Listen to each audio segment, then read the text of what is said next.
நலன் குமாரசுவாமி டைரக்ஷன்ல கார்த்தி, ரித்தி செட்டி, ராஜ்கிரண், சத்யராஜ், ஷில்பா மஞ்சுநாத், அனந்தராஜ், கருணாகரன், ஜி.எம். சுந்தர், பி.எல். தேனப்பன், நிழல்கள் ரவி நடிச்சு இப்போ தேட்டர்ஸ்ல ரன் ஆயிட்டு இருக்க கமர்ஷியல் என்டர்டெய்னர் தான் வா வாத்தியார்.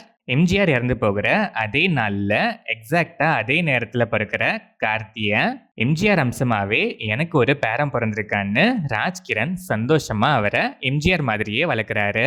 ஆனா வளரும்போது சில விஷயங்களால இரிட்டேட் ஆகி நம்ம கார்த்தி நம்பியார் மாதிரி சாமர்த்தியமா வளர்றாரு.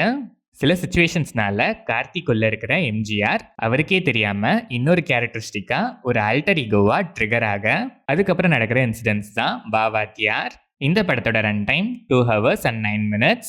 இனிஷியல் ஃப்ளாஷ்பேக் ஐடியா இம்ப்ரெசிவாக இருந்துச்சு. ஸ்லோ பேஸ்ட் ஸ்க்ரீன் பிளே தான், பட் ஸ்டேஜிங் ஆஃப் சீன்ஸ் நல்லாவே இருந்துச்சு. இன்டர்வெல் பிளாக் ஸ்டேஜிங் இன்னுமே இம்ப்ரெசிவாக இருந்துச்சு. Karthi transformation ultimate theatrical moment. Second ஹாஃபில் அங்கங்கே சில லேக்ஸ் இருந்துச்சு அண்ட் ஃப்ளாட்டாக ஃபீல் ஆச்சு. ஸ்டில் ஸ்க்ரீன் பிளே ஃபேர்லி என்கேஜிங்காகவே இருந்துச்சு. கிறிஸ்பி ரன் டைம் இந்த படத்துக்கு பெரிய plus. Karthi one man show MGR மேனரிசம்ஸ்லாம் அல்டிமேட்டாக டெலிவர் பண்ணியிருக்காரு. வேற லெவல் பர்ஃபார்மன்ஸ், வேரியேஷன்ஸ்லாம் நல்லாவே பண்ணியிருக்காரு. கிருத்தி செட்டி ஃபைனலாக தமிழ் டெபிட். பல தமிழ் படங்களில் நடிச்சும் நிறைய இஷ்யூஸ்னால எதுவுமே ரிலீஸ் ஆகாமல் இருந்து இப்போ இந்த வா வாத்தியார் ரிலீஸ் ஆயிருக்கு. ஆனால் பெருசாக ஸ்கோப்பே இல்லை. ஸ்டில் வர சீன்ஸ்லலாம் நீட்டாகவே பர்ஃபார்ம் பண்ணியிருக்காங்க. சாங்ஸில் டான்ஸ் மூவ்ஸ்லாம் கியூட்டு. ராஜ்கிரண் ஷார்ட் ஸ்க்ரீன் ஸ்பேஸ்னாலும் இம்ப்ரெசிவ் கேரக்டர் ஆர்க் நல்லாவே பெர்ஃபார்ம் பண்ணியிருக்காரு. சத்யராஜ் கேரக்டரைசேஷன் ஸ்ட்ராங்காக இல்லாதது தான் இந்த படத்துக்கு மேஜர் மைனஸ். பெர்ஃபார்மன்ஸில் குறை சொல்ல முடியலன்னாலும் கேரக்டரைசேஷன் சொதப்பல் தான். அனந்தராஜ் அப்பப்போ வந்தாலும் நீட்டாக பெர்ஃபார்ம் பண்ணியிருக்காரு. Shilpa Manjunath, Karunakaran, ஜி.எம். Sundar, BL. Thenappan, Nizhalgal Ravi and other artists யாருக்குமே பெருசாக ஸ்கோப்பே இல்லை. பட் எல்லாருமே அவங்களுக்கு கொடுத்த வேலையை கரெக்டாகவே பண்ணியிருக்காங்க. டெக்னிக்கலாக பார்த்தா சினிமாட்டோகிராஃபி, கலர் கிரேடிங் எல்லாமே கான்செப்டுக்கு நீட்டாக ப்ரெசென்ட் பண்ணி விஷுவல்ஸ் கன்வின்சிங்காகவே போர்ட்ரே பண்ணியிருக்காங்க.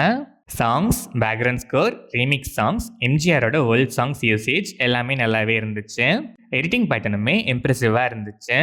ஓவராலாக பார்த்தா இன்ட்ரெஸ்டிங் எக்ஸ்பெரிமெண்டல் ஸ்டோரி லைன். எம்ஜிஆருக்கு ட்ரிபியூட் கொடுத்து ஸ்லோவாக ஸ்டார்ட் ஆனாலும் ப்ரீ இன்டர்வெல் கான்செப்ட்குள்ளே போகும்போது சீன் ஸ்டேஜிங் நல்லாவே இருந்துச்சு. இன்டர்வெல் பிளாக்ஸ் செம. கார்த்தியோட எம்ஜிஆர் வெர்ஷன் மேனரிசம்ஸ்லாம் இந்த படத்தோட ஷோ ஸ்டீலர்னே சொல்லலாம். செகண்ட் ஹாஃப்ல சில இடங்கள்ல லேக்ஸ், சில ரிப்பிட்டேட்டிவ்னஸ், லைட்டாக போரிங்காக இருந்துச்சு. ஸ்டில் ஷார்ட் ரன் டைம் இந்த படத்துக்கு மிகப்பெரிய ப்ளஸ். கார்த்தியோட கேரக்டரைசேஷனுக்கு கொடுத்த இம்பார்ட்டன்ஸை மற்ற கேரக்டர்ஸ்க்கும் ரைட்டிங்கில் கொடுத்துருக்கலாம். ஒன் டைம் வாட்ச்க்கு டீசெண்டான simple and unique commercial experiment தான் இந்த வா வாத்தியார். வாத்தியார் ஃபேன்ஸுக்கு கண்டிப்பாக ட்ரீட் தான். எல்லா செட் ஆஃப் ஆடியன்ஸ்க்கும் ஒர்க் ஆகுமான்னு கேட்டால் டவுட்டு தான். ஆனால் எக்ஸ்பெரிமெண்டலாக ஒரு கான்செப்ட் ஓரியன்ட் கமர்ஷியல் ஃபிலிம் பார்க்கணுங்கிற மைண்ட்ஸில் இருக்க ஆடியன்ஸ் ஒரு வாட்டி வாத்தியாரை மீட் பண்ணலாம்.